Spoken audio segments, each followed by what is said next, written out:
Welcome back to the channel. Today's going to be an exciting one. It's a new car reveal day. Let's get into it.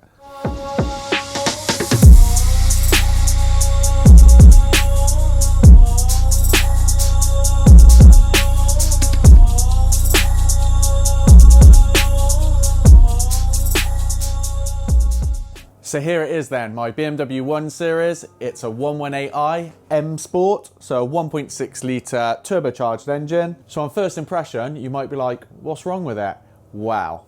A family friend got in contact with me. This was their second car and hasn't really done much mileage in the last year or so. With a newborn and a new lease car, this thing's kind of just been sat there. Over the last couple of years, it's kind of been neglected in a way. But that's where I come in, and hopefully this thing will look amazing once I'm finished with it. This is going to be a really exciting project. So the best thing about this car, it is not crash damage and it has only one owner from new. 65 plates, so 9 years old now. It's a straight car, although there's damage to this car, which I'm going to show you. But once that's been repaired, this thing should fetch some strong money. And like I say, a really nice car. So this car is an LCI, so it is the life cycle integration update, so the facelift essentially. So it comes with a much nicer interior. And as you can see, this one comes with the beautiful coral red leather seats, which you don't see too many of in this spec at this age. It is a e-manual, so it's a manual, not an auto, which I don't see that being a problem. It hasn't had a clutch done, but it's super low mileage and the clutch feels mint. Once I've given this an absolute scrub up and going through, this will come up lovely as well. And the beautiful steering wheel, I think they look lovely. What's everyone else's opinions on it? But yeah, I think this is a really timeless wheel by BMW. So very little mileage, 48,000 miles, but we do have some damage. So let's get into it. So to start with, the passenger rear door is pretty out of shape and has a few marks on it, so that will need to be replaced. Unfortunately, it's just caught the main door piece there, a little dimple impact and a little mark at the back as well, so this will require the body shop to sort out. All 4 tyres will need to be replaced, and this one's got some crazy wear to the outside of the sidewall. A few little curb marks, but nothing too bad. The rear bumper does need some love. We got a mark on this side. It started to crack where it's had impact on the top edge, and here and here and here. And it's had quite a whack here on the side. So I don't know, with the bumper off, I don't know if they can push from the inside out and then sort of fill and sand that back and then respray. But yeah, like I say, that will be a body shop job as well. On the same impact point, this lower M Sport diffuser piece is cracked here, and so has the reflector. The driver's side skirt has definitely had some impact with a drop curb and then pulled it outwards, and it also has damage along this side. So if I can find one of those as well, I'm definitely going to be replacing that. So the front bumper has quite a few marks on it as well, particularly this one on the side. Smoothing that back, maybe a little bit of filler or whatever they do, and then repainting that. So you've seen the outside. Like I say, it's had quite a few impacts, front, rear, side. I mean, is there a straight panel on it? Nah, there is, but yeah, it just needs a little bit of love, a little body shop love, and a few replacement bits, but I think this one will come up all right. I have not seen a car this dirty. I don't think I've ever seen a car this dirty, so yeah, this one's gonna be a tough one.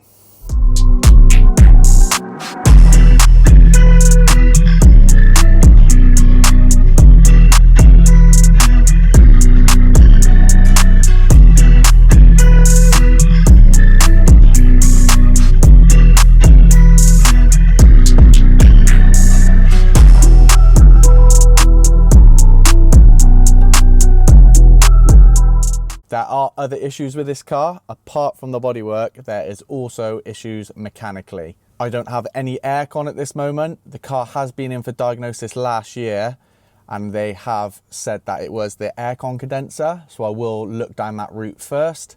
So that needs to be sorted, along with not much coolant in this car, which this engine was developed by the French, so Peugeot, Citroën, the PSA group, I believe.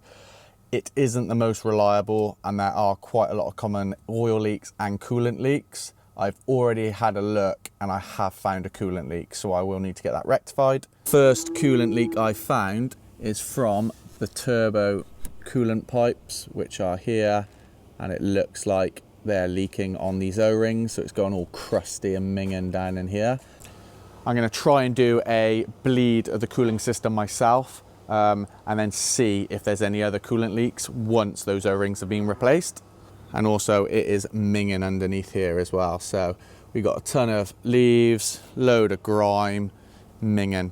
So I will do a full engine detail as well, because I just want this looking lovely. First up is just going to be a thorough wash. So it is day 2, so that took a lot longer than I anticipated. I washed it like 3 times. The amount of algae and stuff coming out every time I kept swilling it off, I just had to keep re-washing because it was just blasting bits of crap out basically out of everywhere. However, it is now looking white, which is nice. Now it's a lot easier to work on and easier to spot any other damage, and it's looking okay, to be fair. Once I do a little mop and polish on this later on, once I've finished all the other bits, stuff like this will come out, and it will just give it a much glossier white finish after as well. So I scrubbed and then swilled off the bonnet and engine bay. This has just had a dry over now. It hasn't been sprayed up. The blacks are just as they are, but it is looking so much better. The turrets are looking a lot cleaner. The turbo pipes have cleaned up lovely, ready to remove and install new O-rings. And now it's time to do that interior. There's a big job role today, and I need to bring in a special friend to help me along with this one to get the job done. He's a little shy, but he's got a good old suck on him. Come on in, my mate Henry.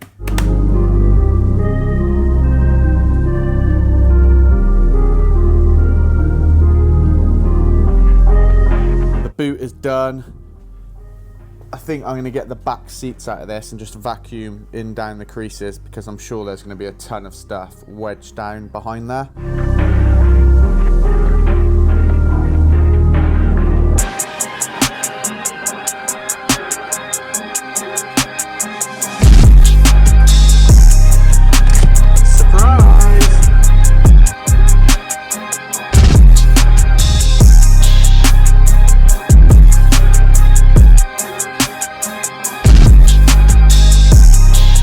So that is the inside done, just over 3 hours in the end, and oh my God, it was minging.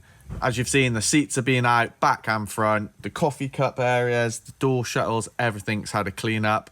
Now I know we're at a great base. So when I come to fix it fully, give it a final once over, we know it is going to be easy work. Now time to get the wheels off, give them a good scrub up, ready for those new tyres.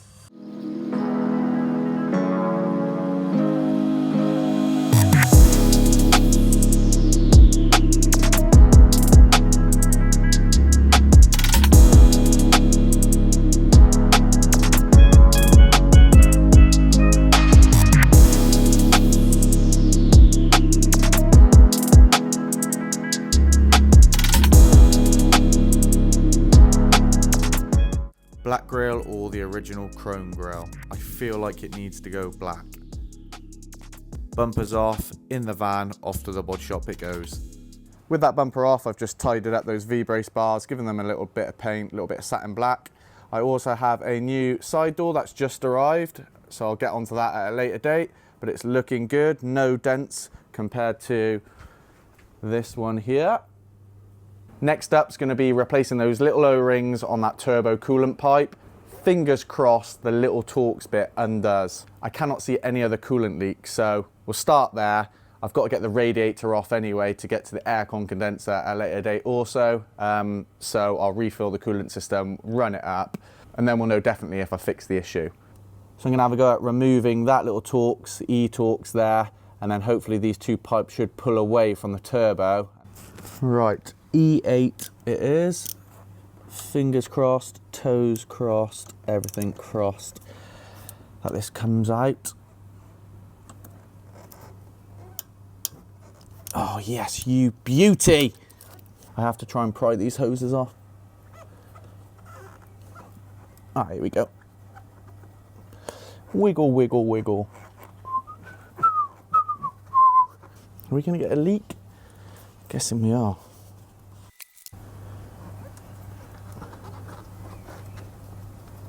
Come on. Oh, come on. Fuck me. I can't believe how tight that O-ring, if they're leaking as well. I don't believe it. I can't jack off. I can't pry off this cover because they're brittle as hell and they always break and rattle. I don't really want to bend the pipe. I don't want to pry off that clamp as well. Here we go. Come on. Yeah. So yeah, they've seen better days. Right, on to the next one. Leave that over here. Is this one going to be as stubborn?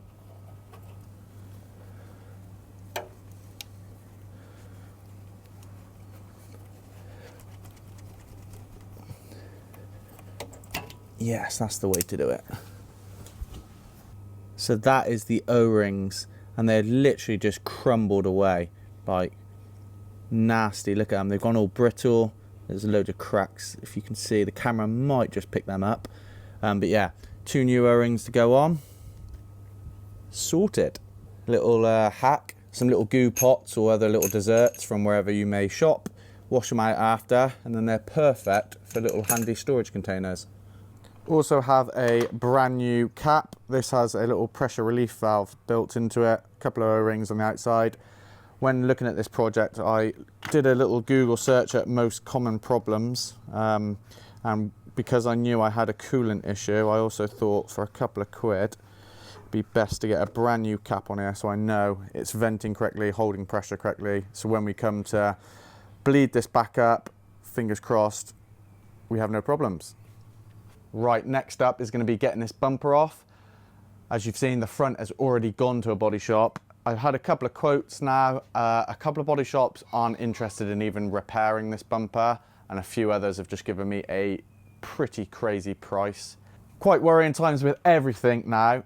Paint, labour costs and materials are just rocketing up. So in my head I had a cost of around £500 to £600 all in done for repairing and painting front and rear bumpers. I'm getting prices of over £800. So I've taken the decision to get a second-hand bumper, which will probably have a few scuffs on it, and then just get those smart repaired. But the dents and the stretch marks, well, the feedback from the one body shop is they're not happy with this when they come to paint it. Obviously their name's on it, so they don't want it to have any bad imperfections. And also the dent down here, as you've seen already, they're just like the labour time involved. They're kind of just plying it off, which I understand. So yeah, get this bumper off and let's try and source a second-hand one.